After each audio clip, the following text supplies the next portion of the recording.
Look how fucking fat he is. He can't even walk up. He can't even fucking walk over. He has to slide his chair. He has to slide his chair. Oh, he's changing Oh, too. he's changing. Oh, Oh, what is and he look wearing? at the mic. Wow, that's beautiful. What Wow. are you wearing? Oh, wow. That's an old school shirt. Happy birthday to you. Happy birthday Oh, we have a birthday. to you. This would be better if that was. Happy birthday, dear Richard. Mhm. Happy birthday to you. Happy birthday. Bill? Not your birthday yet. Today is Tuesday, Fat Tuesday. Yeah, and you'll get it when we record on Tuesday.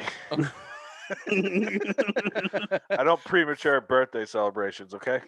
Fair enough. Fair enough. Thank Wow. you, Ray. That was very nice. You have a nice voice. Nice. It's like that's what I told. It's quasi baritone. I don't know what that means, but I think You've it's got good. the. Sounds like you sucked a lot of dicks in your lifetime. That's the street definition of baritone. Yeah, you got the. What does it say? Dickie's. Show us the shirt. Dickie's This is and the from Bender my Boys. bachelor, Dickie and the Bender Boys. Yeah, that used to fit him. And I used to be that skinny too, and with a great mustache. Look at him pop out of that thing. Look at that side tit action. It's nice. Look at him trying to show his muscles, but his fat is below the muscles. He hits the bench, man. He hits the bench. Hit your mother's bench. Yep. It's my birthday today on Tuesday. I actually forgot. I had the in-laws over this weekend, and we had some family and stuff, and they brought me a gift, and they kind of out of nowhere. They actually did surprise me. I'm not generally surprised, but they did surprise me with this gift, and I was like, "What the fuck are you giving me this for?" And like, for your birthday, and I forgot my. I know a lot of people pretend to forget their birthday, but I literally forgot that my birthday was this week. Well, there you go. And I'd like to offer this to society.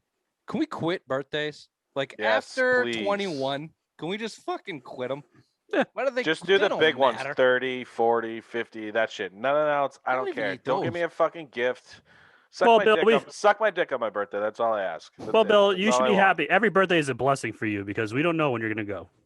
It's true. I'm probably healthier and than you've had fat fuck. I doubt you've it. I doubt it. 67 of them. So, yeah, I'm sure you're over them too.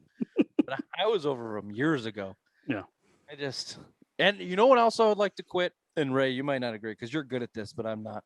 I'd like to quit sending happy birthdays to people. Because where do you draw the line? Like, at who do you draw the line? I send happy birthdays to my friends' children, like young kids, to be nice. But only Bill, have you ever sent any to Bill's kids? Very close young children. I've missed your kids' birthdays several times, right? Because I don't like the idea of sending happy. Hey, you said no. You send Raymond a happy birthday every year. Yeah, and sometimes a gift. But no, it's because it's your anniversary, so you never forget. That's true. You guys came to my wedding. I washed his hands with beer. Yep. Someone got mad at me. Getting all the germs off. Guess who? All right. Well, welcome to Some Mind Sports Show, Fat Tuesday edition, April 20th, 420. Bill, I don't know how you forget this. Smoke it if you got them, Bubby. Welcome to the show, Bill. Always. Bill is this is just not riveting radio today. Wow, I am working hard today. Someone's got it. I gotta pee. Oh, God damn it.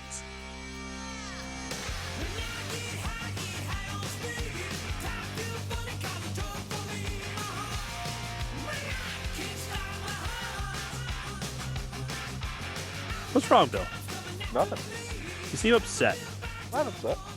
Okay. You just seem down and out. Like someone stole your bicycle and... No, I might try to ride mine tomorrow, actually. Ooh, I pumped up my tires. I'm ready to go. Yeah, I might have to do that. I'm going to throw it in the back of the car and probably go tomorrow. Yeah. I was going to go today, but I'm like, the rail trail is very packed. Couldn't do it. I hate that rail trail, though. Well, it's the only thing I got around here. I just go to the Londonderry one. I like it a lot. Yeah, it's a quick, easy drive for you. Yeah. Quick 10 miles there and back. Good for you. Yeah, that's all you need. I like it because it's nice smooth. I hate the fucking Goffstown one. It's just like. Well, it's because it's a gradual slope, so you don't realize Well, you're going and then up a all the fucking hill. bumps and shit when I'm like, I bought Yeah. a cheap bike. I mean, it's not anything to fucking write home about, you know. Yeah, whatever. It is what it is. It's just to keep me in shape. That's right. Bill, I wish that you had given me the heads up under a condition today because I would have picked a different subject for the show. So I could have, you could have been a part of it. But now we're going to have to drag these takes out of you. And Celtics, baby. This is every Celtics show. yeah, so every Celtics show is also brought to you by White Birch Brewing, our favorite New Hampshire brewery. Ray is going heavy on the Blast, New England double IPA. Head on down to Nashua, New Hampshire. 460 Amherst Street. Please wait for me to ask. Ray, address, please. 460 Amherst Street. That's correct. Never repeat yourself if you don't have to. Well, I asked him to. Well, he said it before you asked him to, so he didn't have to repeat it. Ray, stand up for yourself. But I asked him to. Don't let Rich pick on you like this anymore. Wow. I'm just gonna mute Bill for a sec. He's not gonna unmute himself either. No, I asked to unmute 40 minutes later. Here comes Bill. White Birch Brewing out of Nashua. The tap room is open. It's fantastic. There's outdoor seating. It's beautiful. Now it snowed not long ago in New England, It's but gone. I'm told that it's gone. It's gone. Everyone's fine. It was gone the next day. It was gone. Nothing what do they to call talk it? The about perfect here. fertilizer. Everything is great. Everything is awesome. Also, it's in stores. If you see it, please get it. And if you do, tell them the Simple Minds boys sent you. White Birch Brewing. Bill is showing us the hat that he did not have the courtesy to get all of us one. White Birch Brewing. Celtics winners 6 straight, 8 of the last 9, including a couple fourth quarter wins against the Blazers, the Warriors, the latest addition, Jason Tatum outdueling Steph Curry. We're recording this on Sunday. When's the next game? Do they have a game before Tuesday? Monday. Tomorrow. Okay. Well, so that'll be The Knicks. They won. Trust me, they won. They also had a nice Nuggets win in Bulls. the. Oh yeah, That was close. Oh, a Daniel Tice return. Is it at home? It's away. Oh no, it is home. Sorry, it is home. Oh, over under. The Celtics are gonna give Daniel Tice a fucking video. Oh, they will. Over. God damn it! I don't know how over under works on that, but remember you. damn it, they're gonna give Daniel Tice a fucking video, aren't they? Yep. Anyway, look, they look good, man. They look good. Let me set this all up for you and get your thoughts. I want to take us back to the beginning of this season and the end of last season, which was basically a week apart from each other. Mm-hmm. The bubble, the expectations of the Celtics in the bubble, which they underachieved. We know that. They lost to the Heat in the Eastern Conference Finals. They should have been in the NBA Finals. That's a fucking good team. Am I not? Is that not correct? That's a good team. Correct. Coming into the season, you lose Glass Gordon Hayward, which, Raymond, you were happy for. Bill and I correctly said you're not as good of a team without Gordon Hayward, which proved to be correct for most of this season. But regardless of that, Bill, you had him losing in the second round. Ray, I think you had him going to the NBA Finals, and I had him going back to the Eastern Conference Finals. My rationale was the Jays, the superstar Jays, budding superstar Jays, had to come into their own, and if they did, that was their ceiling. Fast forward into the season, they have a decent start, nice couple wins, some a backboard win against Milwaukee, a nice close win against the Pacers. They got a 4-game winning streak, and then COVID hit. Jason Tatum goes down, and basically all hell breaks loose. You have a terrible March, the worst of which pinnacling to a 20-point blown lead to the Pelicans, fourth quarter blown lead to the Mavs, and then blown out by the lowly Hawks at that point. You had a decent all-star break, and then you come back basically for 2 weeks in March with a bad loss to the Kings, the Grizzlies, and Pelicans. You slip in a win against the Bucks, and then you lose some shitty fucking games, and Brad and Danny start calling out the team for not fighting through adversity, which seems like yesterday. And because it basically was. They flipped the switch because Kendrick Perkins sent a tweet to Jason Tatum calling him a bitch, basically. And now we're sitting where we're at with 6 straight, 8 of the last 9. Let's call it 7 straight because we're going to assume they beat the Bulls. I'm sorry. And I just look at all of that encompassing and go, what is this fucking team? Who are the Boston Celtics? I ask you the question now. Who are the 2021 Boston Celtics? Top 3 team in the East, I believe. I would say. I mean, if they play like they have been, I mean, you beat the Warriors without Jaylen Brown yesterday. I mean, you have nice role pieces on the bench now with Evan Fournier and Jabari Parker. So you got nice pieces that we've always wanted, like bench scoring. You got it now. So I think that they could take the next step, probably be better than the Bucks. Jabari Parker, who couldn't even make it on the fucking Kings. It's a system, man. Jekyll and Hyde. That's what this Celtics team is.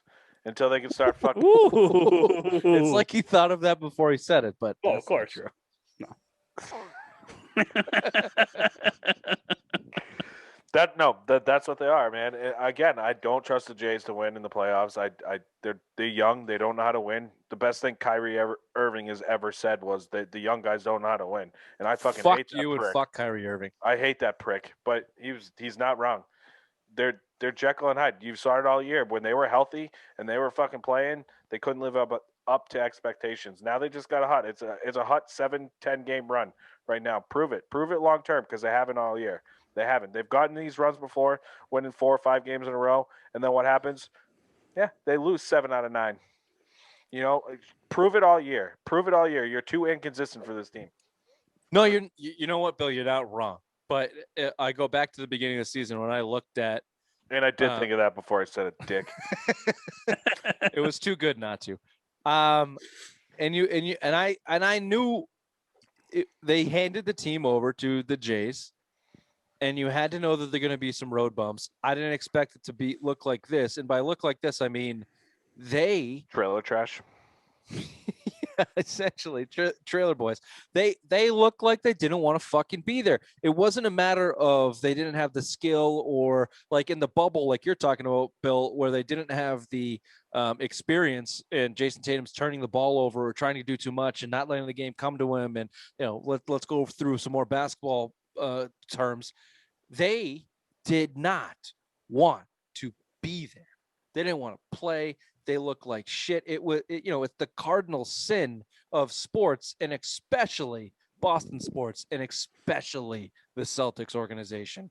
And I don't want to sound like a homer 2-2 green teamer, but it is what the Celtics pride their fucking selves on. That's why Kevin Garnett thrived here. So yeah, whatever, fine, fucking, I don't care. So actually, so that's my point. Like, have they gotten back to that level of actually, I don't know my point. I got distracted because I put my Celtics hat on. Have the Jays gotten to a level that you can trust? Have they turned a corner, right? And you look at Jaylen Brown, who's going under the radar, who was taking a gigantic step. Ray's got a notebook. Ray's got something to say. He pulled out a notebook, not the ledger, a notebook, a real notebook. But Jaylen Brown just dropped 40 on the fucking Lakers. I get it was an undermanned team, but Jaylen Brown's going underappreciated because of how bad this season has gone. The step that he took as a player in the NBA is really fucking good. Is really, really good. And if Jason Tatum's last little hurrah here because of Kendrick Perkins' motivation, if that's here to stay, then I think you're in business, Raymond. Yeah. I think you're in business. Yeah, and since April 9th, Jason Tatum has been averaging 34 points, 8 rebounds, and 3 assists. The kid is playing lights out. He's playing like an all-star. He's playing like a superstar. And if this keeps up just because of Kendrick Perkins' take, this has Eastern Conference Finals written all over it. You guys are fucking crazy. He's shown this in the past, and what happens? He just curls back up to his little fucking cocoon, and he goes into hibernation for a while. It's going to happen again. I'm not sold on this team. I'm not. Again, I picked them. I thought they were going to be one of the best teams in the East, and I still picked them to lose in the second round. And I don't think they got any better. That's it. I just don't trust the Jays to do it long term. You've seen flashes, and it's not sustainable for this team. They've not done it. long term for me to jump on it. I've snap on this team all year, but I'm firmly entrenched. I'm not coming back. I'm done. I'm out. Here's what I will. I'm done. No, you know what? I'm not actually that mad because they pissed me off so bad this year. I was ready to trade Jason Tatum. I think Ray and I did that show where I said, fucking trade him, which was wrong. But you're not wrong to feel that way, Bill. Here's the thing. When you talk about Tatum, and he's done this before, he really hasn't. The only time he's done it before was last year after the All-Star break. He went on a run where he was averaging about 34, 35 points and single-handedly beating teams and rebounding and playing and sharing the ball and doing everything he's doing right now, which is playing at the top of his game. He did that last year, and then COVID hit. And then they went to the bubble. COVID is what and I he like played to say. and he played pretty well. I agree with you. In the fourth quarter, he was a detriment, not a Tight butthole. Tight butthole, detriment. Young, 23, young, 22 last year, young. But the same criticism against David Pasternak, who's the same fucking age, but you shit all over him. But you're not ready to give Tatum that same shittiness. Well, if we could go back to last year, I believe I shit all over Jason Tatum when you were calling him a superstar and I was calling him a budding superstar. Trade him, highest bidder.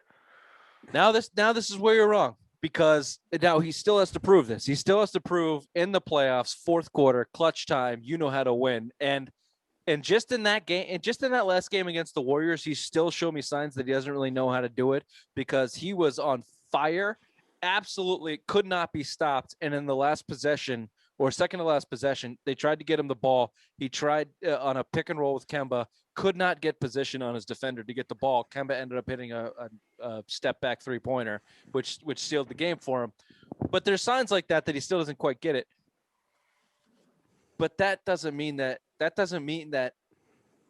No, he for me, he's elevated himself. He's elevated himself to a point where you rely on him, and you have to. And that's it. This is what the Celtics are. You're going as far as Jason Tatum takes you. If Jason Tatum is your clear number one, like he is right now, Jaylen Brown's your clear number two. His mismatch is going to make him a problem. Kemba Walker's your number three, which makes him a problem. And then Marcus Smart falls into his role. And then, if Parker and Fournier can be anything off your bench, and Tristan Thompson can provide what he's been doing, which is the leadership and toughness that we asked for at the beginning of the season. Yeah, you're looking at a Celtics team that we thought we were going to get, which the expectations are still, at best, Eastern Conference Finals. So I have to pee. Carry on. Oh, don't worry. We'll be fine, Bill.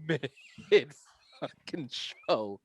No, but Tatum's playing like he's like the number one. He's looks more confident in his shot selection.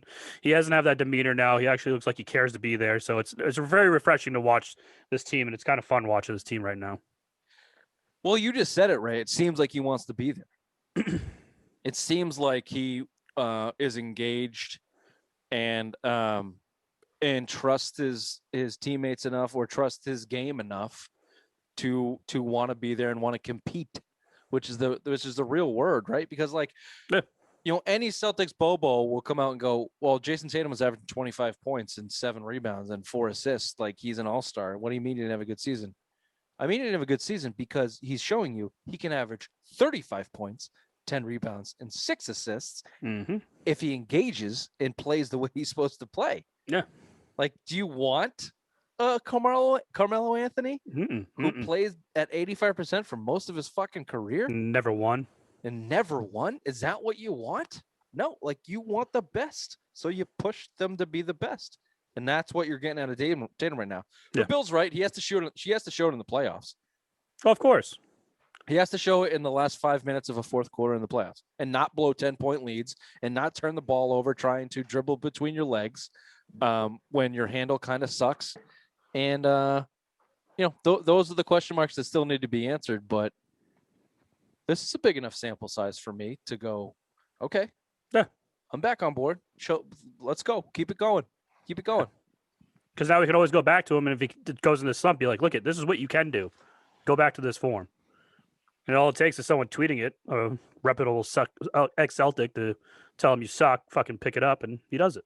Too much dookie on him. He's never going to be the player we want him to be. Oh, you're too negative today. On Rich's birthday, nonetheless. 2 days away. Shut up.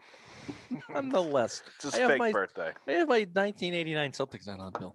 Come on. Doesn't mean I can't be hard on the Celtics. We're all Thanks, 35 years old 1979. here now.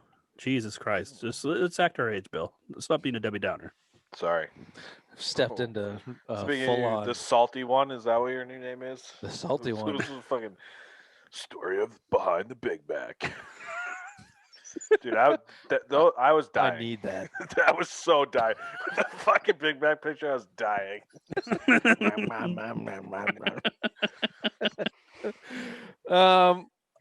So we asked this question on Monday, and we kind of talked about it a little bit. And I'm only going to talk to Ray on this. I actually don't want your opinion, Bill. Can the addition of put the mic away? I'm gonna smoke a little bit. Can the addition of Jabari Parker and the return of Evan Fournier and a continued production of Peyton Pritchard, can that be enough? Can that be a formidable bench? Yes. And if you want to throw Tristan Thompson on there with Rob Williams, hopefully coming back, sure. But I'm strictly talking offensively. Scoring, yeah. I'm strictly talking offensively. Can they get enough out of Evan Fournier, Jabari Parker, and Peyton Pritchard to be good enough? Yeah. If Jason Tatum doesn't drop 54, if he drops 44, can Parker get in there and get you 11 points? Yeah, that's all you need, too, is him to get 10 points. That's it. Get 5 baskets. Fournier, if he can get 20, that's the most this bench has ever seen scored in the past, 2 years, I think. This bench hasn't been relevant in 2 years, and now you actually have some scorers that can come off the bench. Give the Jays a rest. Give Kemba a rest. It's what they needed all along, and this will help them further along the season. You sound like a fucking green teamer with this Jabari Parker talk. He played 4 games on the fucking Kings.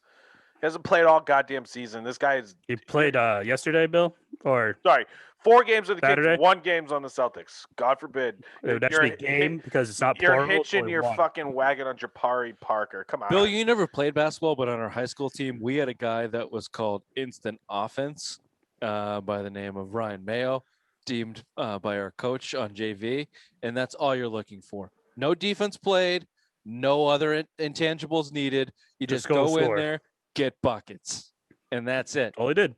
And that's Jabari Parker. Yeah. That's all you need. Jabari Parker was drafted number 2 overall because his skill set is and his size is excellent. Weak draft. Who went number 1 that year? Andrew Wiggins. Look how good he is. I don't want to argue the merits of So Jabari bad. Parker. There's a reason that he has gone this long without finding a team. I get that. But you're asking him to be you're asking him to be the 9th guy off the bench. You're asking him to score more points than fucking peach baskets. You're asking him to be a better reliable scorer. Ray's talking to him like he's fucking James Posey in the 2008 Romeo team. Langford. Come on. That's it. That's all I need. He played 16 minutes, got 11 points. I don't need that. 16 minutes, give me 7 points. Like Ray said, 3 baskets, 4 baskets. Marcus Smart shot a 30-footer, airballed it by 6 feet. Jabari Parker grabbed it and put a layup in.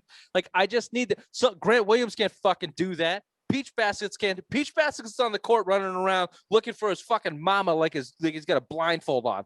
These kids don't. Half their bench are fucking rookies. Jabari Parker is an upgrade. Bill, you and I have been asking for a fucking guy on this bench, a veteran who just knows how to score, more shoot. I'd rather have a shooter than a scorer, but Jabari Parker is as close as they can get. He's not JJ Redick, but he's a professional basketball player that's been in the league for 10 years that knows how to get a basket if they need a basket. I don't need him to be Larry Bird. I need him to be the 8th guy off the fucking bench and give me 7 points in a game that Jaylen Brown's shooting 17% from the field for 3 quarters. That's what I need. And that's what he can do.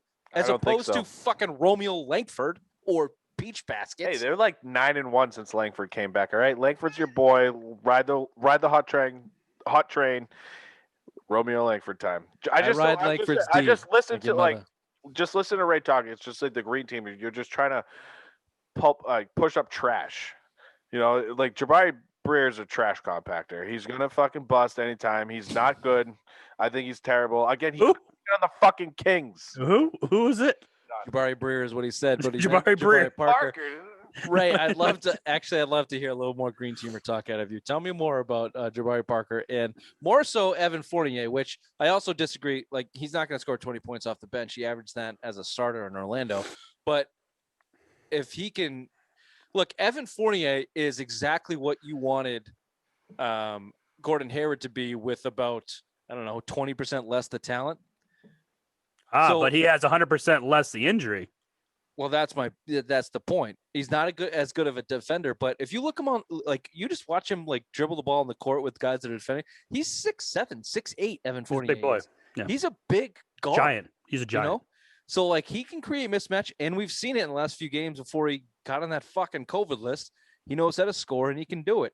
So, yeah, it's less Jabari Parker, Bill, but the Evan Fournier and the combination of that, and if Peyton Pritchard can give you some decent backup point guard minutes as an offensive spark plug, again, it's all relying on Jason Tatum being the guy and setting up his number 2 in Jalen, his number 3 in Kevin, his number 4 in Smart.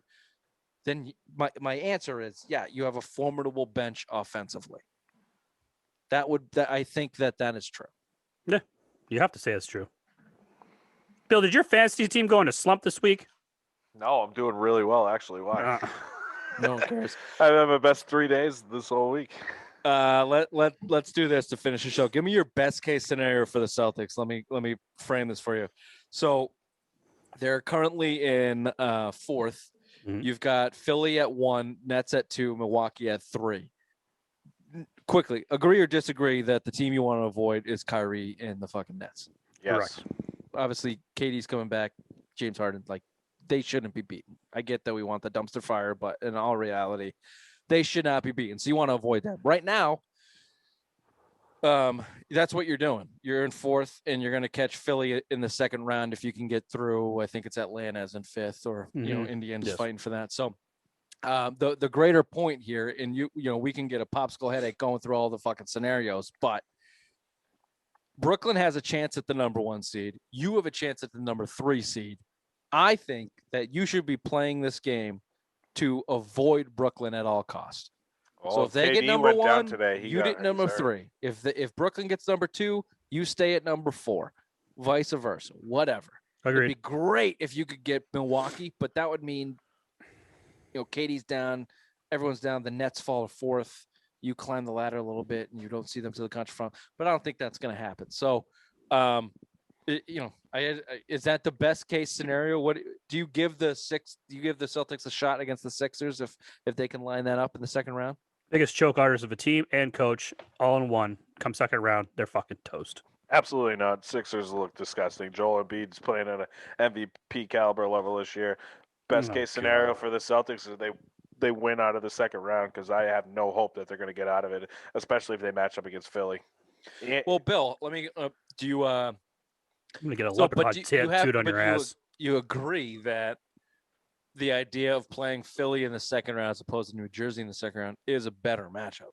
It's probably a better matchup, but again, if Kevin Durant just got hurt, he's missed half the season. I mean, if he goes out long term, I mean, you might match up with Kyrie and James Harden better than you would against Philly, honestly, just the way Embiid's playing. You have no match for Embiid. You can't stop him all year. You've had no stop. At least you can try to contain Harden and Kyrie. You have good wing play.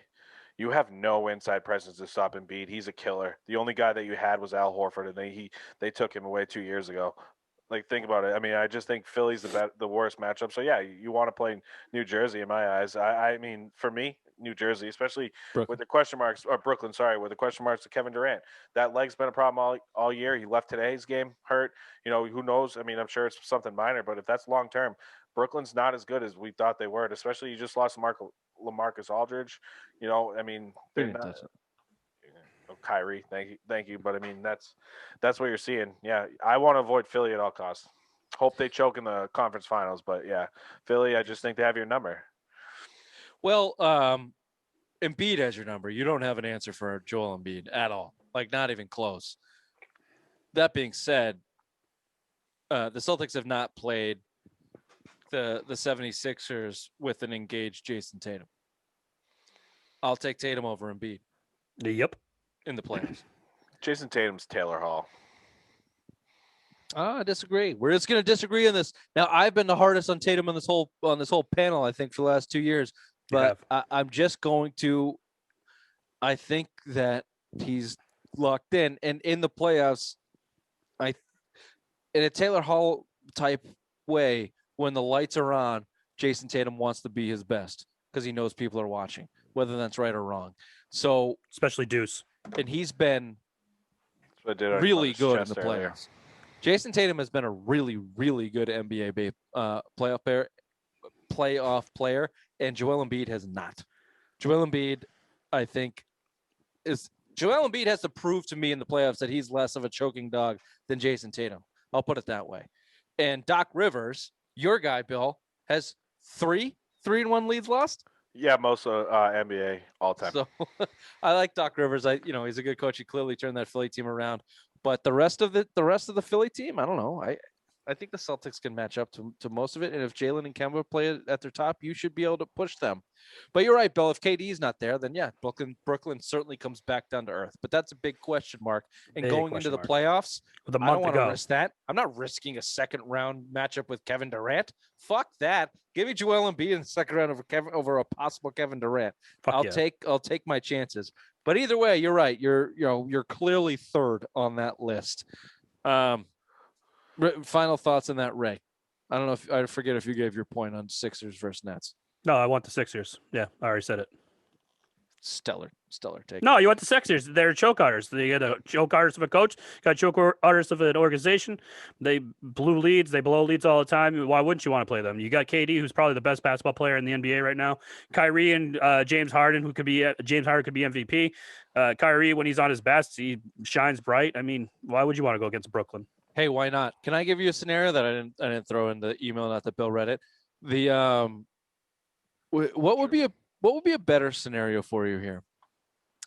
The Celtics, Jason Tatum going off, getting to the second round, pushing either Philly or Brooklyn to a 6, maybe 7 game series, losing, coming back with the same exact team, maybe some off-season acquisitions on the bench or something, and going into the season like that, or grossly underachieving, maybe getting bounced in the first round because of some horrific play by your core, and not blowing it up, but sending Marcus Smart out of the town. Ray maybe getting rid of Brad Stevens, doing something big. Not the Jays. The Jays aren't leaving. I get that.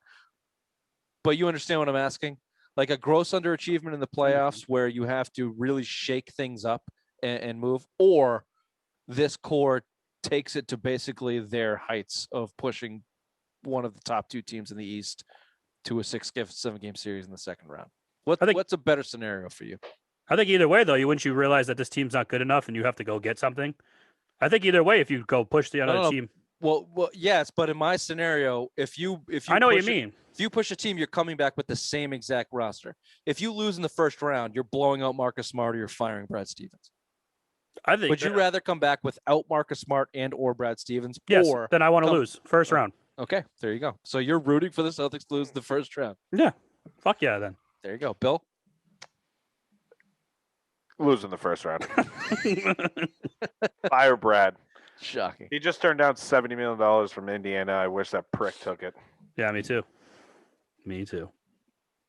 No, you don't lose. You don't lose. You win as much as you possibly can, especially when your best player is a Dookie. You don't give him that out. You don't give him that out and want to leave Boston.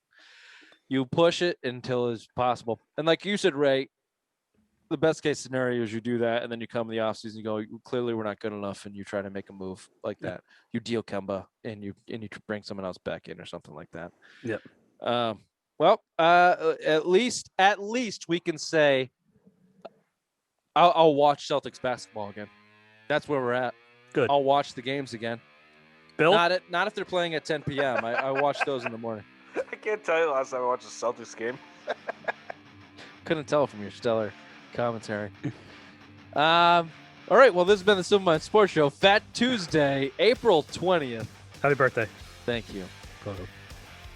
Bill? Happy birthday. There you go, Bill. Oh, we got one out of him on Sunday. That's it. This is all you're going to get. You weak pussy. All right. We'll see you on Wednesday. Bye-bye. Bye. Bye-bye.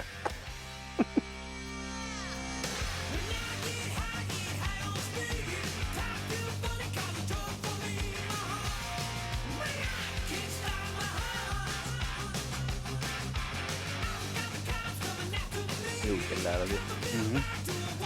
Always follows the pressure, right, boy. Yeah, I don't do peer pressure well. We know. That's why you're gonna listen to the show after this. Yeah, I'm gonna go make dinner after this. Put a little Sunday social on. What the fucking show on? Are you scared to hear what we think of you? Oh, I'm so far behind the shows. I don't care what you guys think of me. It's Just actually start pretty. with this one and Go backwards. from there. Yeah. All right, got it. Don't worry about the rest. I'm gonna do it right after this. The rest have you. as I'm cooking dinner. Sorry to bring down the show. What are you just sleepy because you just did nothing all day? No, I did some stuff. Now he's just kind of more docile. He's just like, fuck, I can't do anything about it. Sad. Can't fight it. Think back to I'm gonna try, but I might not be able to. I'm not gonna run directly into a brick wall. I'm just gonna slowly walk into it. Yeah. Oh no, I'm gonna just jump off the building. First day back. There you go. Look at The day our is built in Wow. are never answered. What a Are they show gonna be it'll serious? be. They're gonna be serious. what day was that? Was that yesterday? You guys thought it was that? Was that No, Friday? Thursday. Every day. Whatever I day you wake took a up nap. Whatever and day I you took a go, nap. I wonder. I'm taking a lot of naps, so you have to define the days. Today's the first day I haven't taken a nap. Felt like you took a nap the last hour and a half. Celtics. Your suck, eyes bro. open. If I could sleep with my eyes open, that'd be fucking golden. Okay. Bye. Bye.